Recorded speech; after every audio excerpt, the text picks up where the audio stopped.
সদায় কৈ আছো আজি আপোনালোকে চাওক মই কোনো জাতি ধৰ্ম বৰ্ণৰ কথা নকওঁ নগাঁও মৰিগাঁৱত যিমান মাছ হয় সবতে ইউৰিয়া ব্যৱহাৰ হয় আৰু গুৱাহাটীৰ যিটো ৱেষ্ট মই কি ৱেষ্ট নকওঁ সেই ৱেষ্টবিলাকো আনি পুখুৰীত মাছ উৎপাদনৰ কাৰণে ব্যৱহাৰ কৰা হয় তাৰ ফলত আপোনালোকে চাব আজিৰ পৰা 4 বছৰ আগত যিমান কিডনি বেমাৰ হৈছিলে এতিয়া তাতকৈ বহুত বেছি মানুহৰ কিডনি বেমাৰ হয় গতিকে যেতিয়ালৈকে খাদ্য আমি সুৰক্ষিত কৰিব নোৱাৰো মাছৰ উৎপাদন বঢ়াৰ কাৰণে আন বহুত অৰ্গেনিক নিয়ম আছে কিন্তু যদি শৰ্টকাটত যায় তেতিয়াতো কাম নহব এই কথাবোৰ মই কোৱা নহয় বিভিন্ন টিভি ইণ্টাৰভিউত এই খেতিয়কসকলে কৈছে যে আমি ইউৰিয়া ব্যৱহাৰ কৰোঁ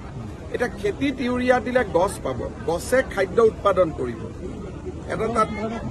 পুৰা সাইন্টিফিকেলি বুজোৱা আছে যে কিমান ইউৰিয়া হ'ব